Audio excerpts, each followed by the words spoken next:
The chair was too tall. Not by much. Just enough that when I sat down, my feet didn't quite touch the floor the way they were supposed to, and my hands rested at an awkward angle against the edge of the desk. The desk itself was too far back from the central ring of the chamber, positioned just outside the arc where real decisions seemed to happen. It wasn't dramatic. It wasn't hostile. It was simply wrong. And nobody noticed. Or if they did, they didn't consider it worth fixing. That was the first thing I registered when I stepped into the council chamber. Not the scale of it, though it was enormous beyond anything I had imagined. Not the representatives of dozens of civilizations arranged in rising tiers around a central floor, each one older, more established, more certain of its place than anything humanity had ever produced. Not even the layered hum of translation systems turning alien frequencies into something my brain could process. It was the chair. I remember thinking with a strange clarity that this was exactly how it was going to be. My name is Lira Senator. I was not the first choice. I wasn't even close. 3 candidates before me had declined, withdrawn, or quietly refused to continue once they understood what the position actually meant. By the time the offer reached me, it wasn't really an offer. It was a deadline with my name attached to it.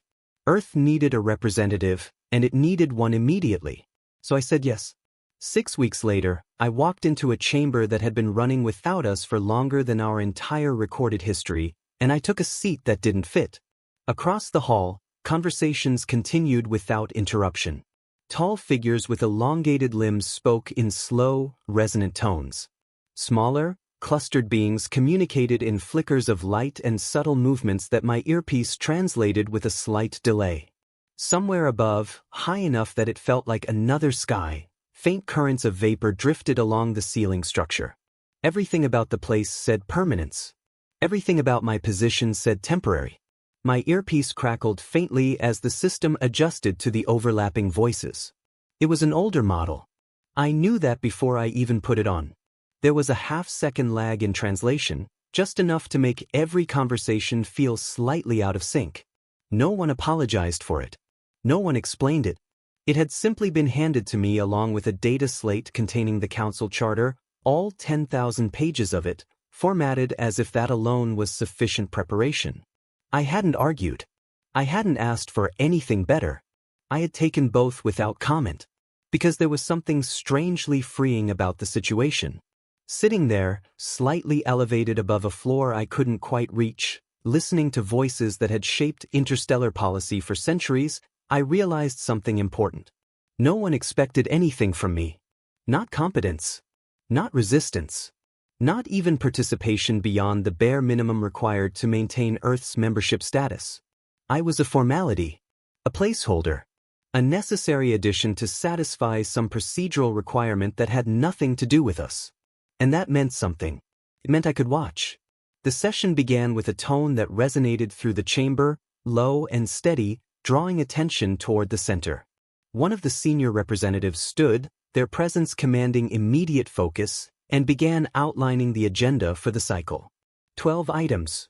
Each one carried the weight of decisions that would affect entire systems, entire species.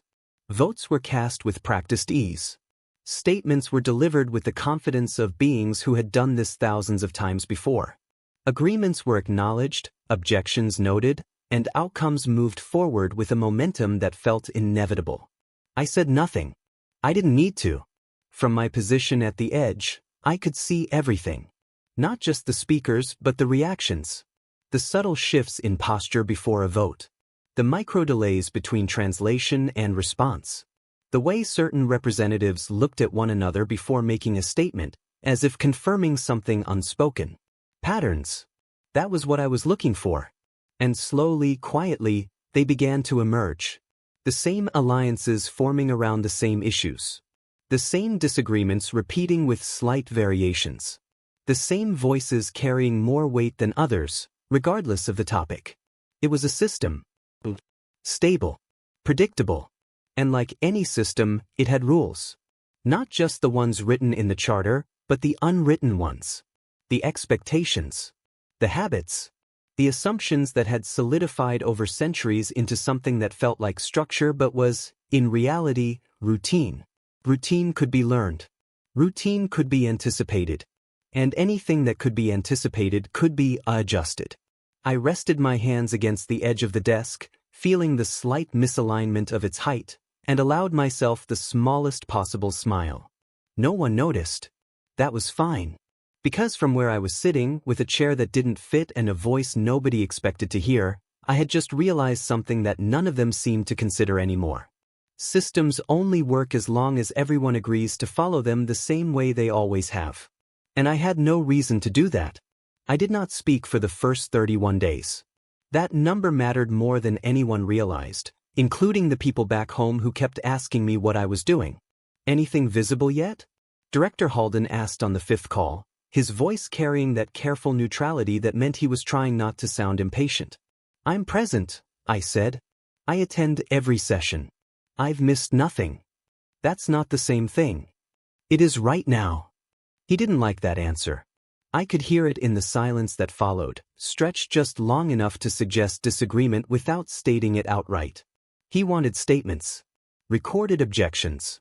Something that could be pointed to and labeled progress. What I was doing didn't look like progress. It looked like nothing. Which was exactly why it worked. There's a difference between sitting quietly and actually watching. Most people assume they're the same thing. They're not. Watching means tracking, comparing, noticing the details that don't matter until suddenly they do. And there were a lot of details. The council chamber ran on order, but not all order is structure. Some of it is habit wearing a mask. The same representatives spoke first on predictable topics. The same groups aligned before votes were even called. Sometimes the outcome of a motion could be guessed before the speaker finished introducing it. Not always, but often enough to matter. I started mapping it. Not on any official system. Not on the slate they had given me. Those were monitored, archived, categorized. Useful for reference, but not for patterns. I used a notebook. Actual paper. Thin, flexible sheets bound together in a format so outdated that no one thought to question it. The kind of thing you could carry without it connecting to anything, without it transmitting, without it leaving a trail. I wrote everything down.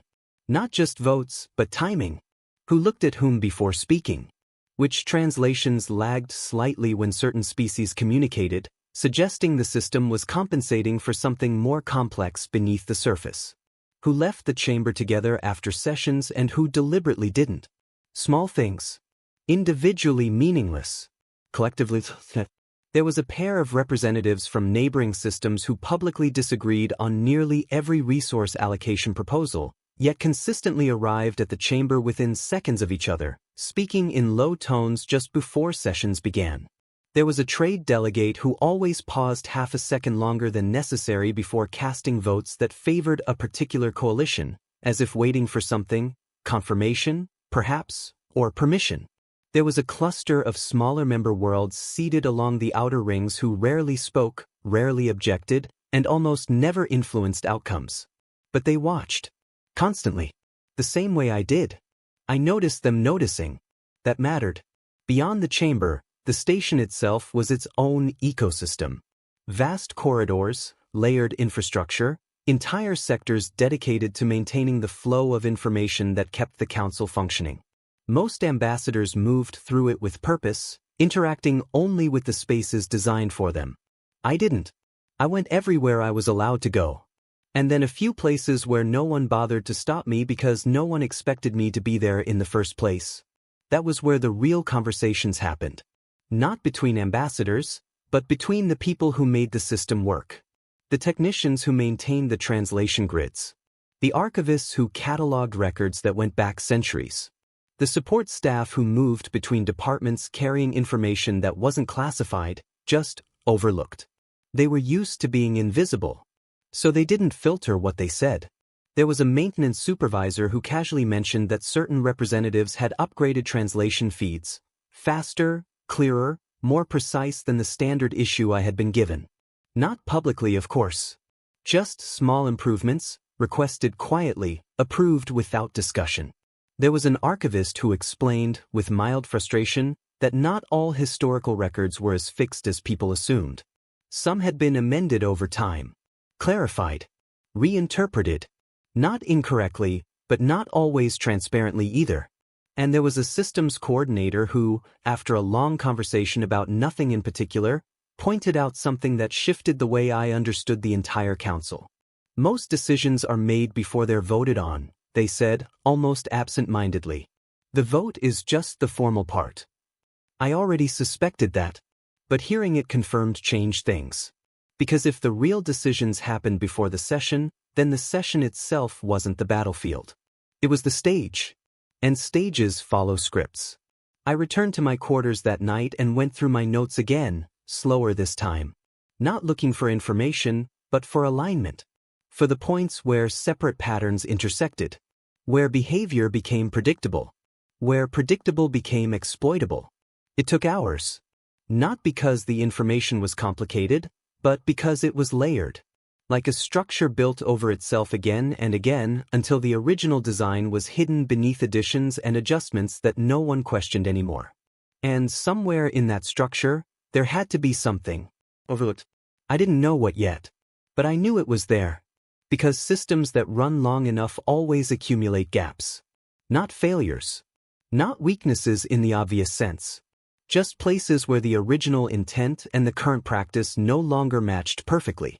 Places where assumptions filled in the difference.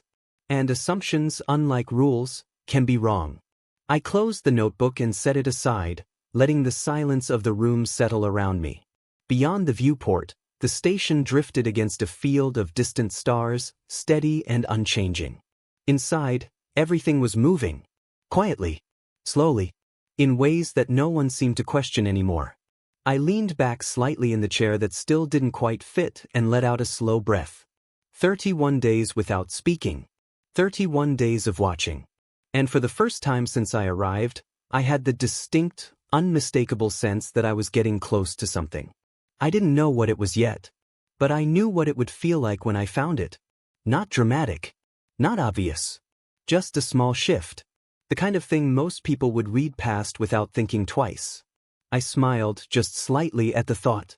And once again, there was no one there to notice. I found it on a quiet day that was not supposed to matter.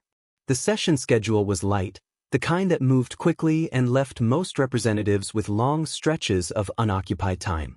Those were the days the chamber felt almost ordinary, if anything about it could be called that. Voices were softer. Movement slower. Tension thinner. Perfect conditions for being ignored. I spent the morning in the archive. Not because anyone told me to. Not because it was required. Simply because it was there, and because no one else seemed particularly interested in it beyond routine maintenance. The archive stretched across multiple levels, a layered record of centuries of decisions, amendments, procedural notes, and historical documents that most considered settled. History, once agreed upon, tends to become background noise. But background noise is still information. The archivist on duty barely looked up when I entered. We had spoken before, enough that my presence no longer required explanation. I took a station near the far end, where the older documents were stored, digitized, but not always indexed with the same care as more recent records. That was the first detail that caught my attention. Not everything had been organized equally. Some sections were pristine, cross-referenced, easily searchable. Others felt layered, like they had been transferred from older systems without fully adapting to the new ones. Not incorrect. Just less accessible. It wasn't negligence. It was prioritization. Recent decisions mattered more to most people than ancient ones. Immediate consequences outweighed historical nuance. Which meant the older records were quieter. I started reading. Not scanning. Not searching for anything specific. Just reading line by line, the way you do when you're not sure what you're looking for yet, only that you'll recognize it when you see it. The language shifted as I moved further back. Earlier documents carried a different tone, more formal, less streamlined. The translation system rendered them with slight variations, preserving structures that modern amendments had simplified. It slowed me down. That helped. Hours passed without interruption. The station moved around me, distant sounds filtering. Through the archive's insulated walls. Data flowed. Systems updated. Somewhere, decisions were being made. And I kept reading. It was in an appendix. Not even a primary document. A supplementary addition to an amendment that itself had modified an earlier procedural framework. The kind of layered bureaucracy that accumulates over time until its original purpose becomes almost ceremonial.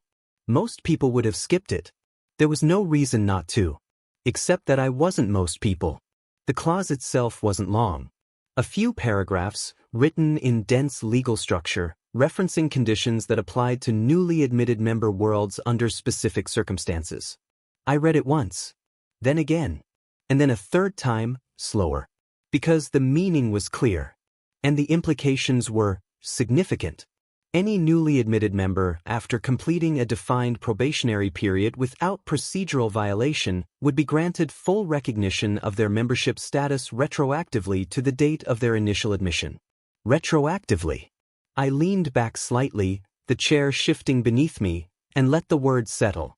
It wasn't ambiguous. It wasn't hidden in the sense of being obscured. It was simply waiting, unclaimed, because no one had needed it, or no one had noticed it, or no one had bothered to look closely enough at a document that old, buried beneath layers of updates and assumptions that had rendered it effectively invisible. I checked the cross-references. The clause had never been repealed, never amended, never invoked. It existed in perfect legal continuity, untouched for longer than anyone currently active in the council had been involved in its operation. That alone would have been enough. But the real weight came from timing. I pulled up the admission records. Earth's membership date.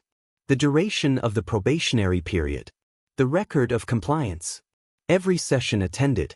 Every vote cast. Every procedural requirement met without exception. Not because I had known about the clause, but because I had followed the rules exactly. Because I had read them. All of them. The realization didn't hit like a shock. It wasn't sudden. It was quiet. A slow alignment of pieces that had been moving independently until they clicked into place with a certainty that left no room for doubt. This changes things. Not everything, but enough. I closed the document carefully, as if that mattered, and sat there for a moment longer, considering. There would be resistance. Of course there would be. Something like this didn't just slide into place without reaction. The larger powers would challenge it, interpret it, attempt to contain it within limits that preserved their existing advantages. They would move quickly, but not instantly, because first, they would have to realize what had happened. And right now, no one else knew. That was the advantage. Not the clause itself. The timing. I stood, returning the station to its default state, leaving no indication that anything unusual had occurred. The archivist was still at their post, focused on their own tasks, unaware that anything had changed. I paused briefly, considering whether to say anything. I didn't. There was nothing to say yet. Because finding the key wasn't the same as using it. That required precision. Preparation. I made my way back through the corridors, the station unfolding around me in its usual rhythm. Conversations, movement, the quiet efficiency of a system that had no idea it was about to be tested in a way it hadn't been in centuries. In my quarters, I sat down and opened a new document. Not notes. Not observations. Something more formal. The language needed to be exact. Structured in a way that left no room for misinterpretation. Every reference precise. Every condition clearly established. I drafted it once. Then again. Each version tighter than the last. Anticipating objections. Addressing them before they could be raised. Not aggressively. Just completely. When I was done, I read it through one final time, checking not just the words, but the spaces between them. The way it would sound when spoken. The timing of it. Because timing would matter. More than anything else. I saved the file and closed the slate. Tomorrow would be like any other session. Routine. Predictable. Exactly the way they liked it. I leaned back in the chair that still didn't quite fit and let out a slow breath, feeling something settle into place. Not excitement. Not fear. Something steadier. Readiness. For the first time since I arrived, I knew exactly what I was going to do. And more importantly, the session that followed was not supposed to matter. That was what made it perfect. 12 items on the agenda. Routine motions, minor disputes, a trade adjustment that had already been quietly agreed upon before anyone stepped into the chamber. The kind of day where attention drifts, where even the most disciplined representatives allow themselves to relax into expectation. I took my seat at the outer edge, adjusted slightly against the desk that still sat just a little too low, and placed my hands flat in front of me. Same position. Same silence. Nothing about me had changed. That was important. The first 2 agenda items passed exactly as expected. Minimal discussion, swift votes, outcomes confirmed before the translations had fully settled in everyone's ears. The third item was the one I had been waiting for. A resource allocation agreement, presented by one of the senior powers with the quiet confidence of something already decided. It wasn't controversial, not in the way that drew attention. It was structural. The kind of agreement that shaped future movement without anyone needing to debate it openly. Exactly the kind of thing that benefited from no interruptions. The representative finished speaking. A second voice supported the motion. The chamber settled into the familiar rhythm that preceded a vote. I pressed the indicator. For a fraction of a second, nothing happened. Then a soft tone acknowledged the request, and the administrator's attention shifted in my direction. There was a pause. Not long. Just enough to register that something slightly unusual had occurred. Representative Sen of Earth, the administrator said, their voice neutral, you have requested the floor. I stood. The movement alone was enough to draw attention. Not because it was dramatic, but because it was unexpected. Heads turned. Not all at once, but in a ripple that moved outward as awareness spread. I could feel it. Curiosity. Unconcerned. They were expecting something brief. Procedural, perhaps. A minor clarification. Nothing that would disrupt the flow of the session. That assumption held for exactly 3 seconds. I have a procedural matter to raise, I said, my voice steady, carrying just far enough to be clearly picked up by the translation systems. The words themselves were standard. The reaction was not. Because of how I said them. Not hesitant. Not rushed. Certain. That was the first shift. But enough. I am invoking a clause within the Council's foundational charter, I continued, specifically regarding the status of newly admitted member worlds following completion of their probationary period. That was the second shift. Subtle tension, barely visible, as a few of the more experienced representatives straightened slightly. Not alarmed. Not yet. Just attentive. I didn't rush. Timing mattered. The clause states that upon completion of the defined probationary period without procedural violation, a member world is granted full recognition of its status retroactively to the date of its initial admission. Now the room changed. It wasn't loud. There were no interruptions. But something in the atmosphere tightened, like a system recalculating in real time. Because they understood. Or at least some of them did. Earth has met all conditions required under this clause, I said. Our record reflects full compliance across all sessions since admission. A longer pause this time. Not from me. From them. Processing. Verifying. Running through memory, through documentation, through everything they knew about the charter and its application. Looking for the gap. The flaw. The reason this didn't work. I gave them a moment. Then I finished. Accordingly, I am formally invoking our right to full membership recognition retroactive to our original date of entry. Silence. Not the quiet of routine. Not the background hum of a system operating smoothly. This was different. This was absence. The kind that follows something unexpected enough to disrupt the normal flow of thought. Across the chamber, I saw movement. Not dramatic, but precise. Representatives leaning slightly toward their aides. Subtle gestures initiating private communications. Translation systems adjusting as multiple conversations began simultaneously at lower volumes. No one spoke over me. They didn't need to. The reaction was already happening. The administrator hesitated, just briefly, before responding. Your request will be reviewed for procedural validity, they said, maintaining the formal tone that the situation required. The session will enter temporary recess pending verification. There was not acceptance. Not rejection, but acknowledgement. Which was enough. The chamber shifted into motion, controlled but urgent. Representatives rose from their positions, moving toward consultation areas, engaging with their teams, accessing records, confirming details. The system was responding. Exactly as it was designed to. I remained where I was for a moment longer, letting the movement pass around me before stepping away from the desk.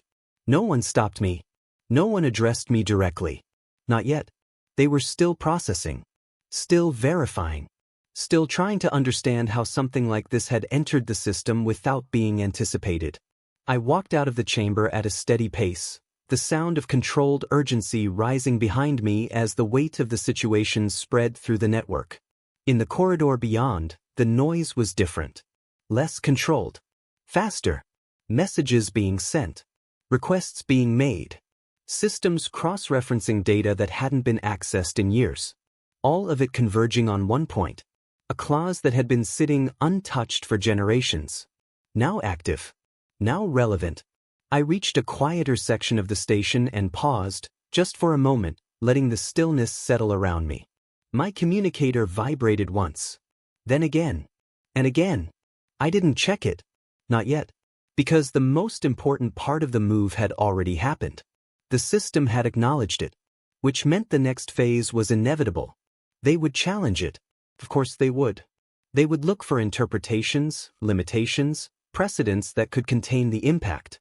And I had prepared for that. Carefully. Completely. I straightened slightly, adjusting my jacket, and continued down the corridor. Behind me, the council was no longer operating on routine. It was reacting. And for the first time since I arrived, the direction of that reaction wasn't coming from the center of the room. It was coming from the outer edge. From a seat that didn't fit. From a voice no one had expected to hear. I allowed myself a small, quiet smile as I walked. This time, it wasn't because I had found something. It was because I had used it. The response came faster than I expected. Not publicly. Not at first. Public systems take time. They require formality, verification, structure. What came instead moved through quieter channels, messages, requests, carefully worded invitations that weren't invitations at all. Within 2 hours, I had 3 meeting requests. Within 4, I had 9. I declined most of them. Not out of arrogance. Not as a statement. Because timing still mattered. If I responded too quickly, I became reactive. If I engaged on their terms, I stepped into a position they understood. I wasn't interested in that. So I waited. The official decision came at the next session. The chamber felt different when I entered. Not visibly, not in any way that could be pointed to directly, but in the way attention shifted just slightly before I reached my seat. Conversations paused a fraction longer. Movements adjusted to account for my presence. They were watching now. Not openly, but enough. I sat down in the same chair, at the same desk, in the same position I had occupied since the beginning. Nothing had changed. Except everything had. The administrator called the session to order, their tone carrying a weight it hadn't before. The procedural review regarding the invocation submitted by the representative of Earth has concluded, they said. Silence settled over the chamber. Not empty this time. Focused. The clause referenced remains valid under current charter structure, they continued. Its conditions have been met. The invocation is recognized as procedurally sound. There was confirmation. Not approval in the emotional sense. Not agreement. Just fact. Binding. I stood again. This time, there was no delay in recognition. No hesitation. They were ready for me now. Which meant I had exactly 1 moment to stay ahead. Thank you, I said. In light of this confirmation, I am submitting a formal request for review of prior agreements affected by Earth's now recognized membership status. That landed harder than the first statement.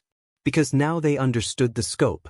Specifically, I continued, 3 resource allocation frameworks ratified during the period between our admission and the present session. Each of these was established without consideration of Earth's position as a participating member. Movement again. Faster this time. More direct. Because this wasn't theoretical anymore. This was impact. I am also registering a formal objection to the current motion under review, I added, on the basis that its terms intersect with regions affected by those prior agreements. That was the trigger, not the clause, not the retroactive status. Because objections weren't symbolic. They had consequences. Immediate ones. The administrator didn't interrupt. They didn't need to. The system handled it. Objection recorded, they said. Review period initiated. There was no argument. No debate. Not because they agreed, but because the rules didn't require agreement. Only compliance. And they had written those rules themselves. The session continued after that, but it didn't matter. Not really. Everything important had already shifted. The motion that had been expected to pass without resistance was now delayed. The agreements that had been considered settled were now open to review. The balance that had held steady for generations had been adjusted. Not broken. Just moved. And movement creates instability. I left the chamber before the session fully concluded. Not to avoid anything, but because staying would have invited conversations I didn't need to have yet. The corridor outside was louder than usual. Not chaotic, but active in a way that signaled something deeper than routine adjustment. Messages moving faster. Voices carrying sharper edges. They were adapting. Quickly. That was expected. What I hadn't expected was how coordinated the response would be. The first approach came that evening. Not from the chamber. From outside it. A message routed through an official channel but worded in a way that made its intent clear without stating it directly. A suggestion of discussion. Of clarification. Of mutual understanding moving forward. It was polite. Carefully constructed. And entirely strategic. I read it once, then set it aside. The second approach came the next morning. Different sender. Similar tone. More direct. This one referenced long-term relationships. Stability. The value of cooperation between established members and newer ones. Still polite. Still controlled. But with a sharper edge beneath it. I didn't respond to that one either. By the third day, the pattern was obvious. They weren't just reacting. They were aligning. Messages weren't random. They followed structure. Timing. Escalation. Which meant they had planned for something like this. Not me, specifically. But the possibility. That told me something important. I wasn't the first to see the gap. Just the first to use it this way. The call from Earth came shortly after. I accepted that one. Tell me what you've done, Director Halden said, skipping any attempt at formality. I followed the charter, I replied. That's not what I'm asking. I know. The pause. They're not pleased, he said. I wouldn't expect them to be. They're suggesting adjustments. Of course they are. Another pause. Longer this time. They're also suggesting consequences. There was. Not a threat. Not directly. But close enough. I leaned back slightly, the familiar imbalance of the chair grounding me in the moment. If we step back now, I said calmly, we lose everything the move created. I'm aware. If we hold position, they push. Yes. And if they push too hard, I continued, they expose the very dynamics they rely on staying quiet. Silence again. Thinking. Calculating. They're bigger than us, he said finally. I know. They have more influence. More alliances. I know. Then why do you sound like that doesn't matter? I looked out toward the viewport, at the steady darkness beyond the station. Because for the first time, I said, they're reacting to us. That was the difference. Not power. Direction. Another long pause. All right, he said eventually. You have time. Not unlimited. But enough. That's all I need. The call ended. I set the communicator aside and sat there for a moment, letting the quiet return. The next phase wasn't about pushing harder. It was about shifting sideways. Because direct pressure would only strengthen their resistance. But there were others in the room. Others who had been following the same patterns for just as long, but without the same level of control over them. The outer ring. The quiet ones. The ones who watched. I opened my notebook and turned to a page I had marked weeks ago. Patterns. Positions. Not powerful individually, but collectively. Enough. I closed the notebook and stood. For the first time since arriving, I wasn't looking at the center of the chamber. I was looking at everything around it. Because systems don't change from the top. They change from the edges.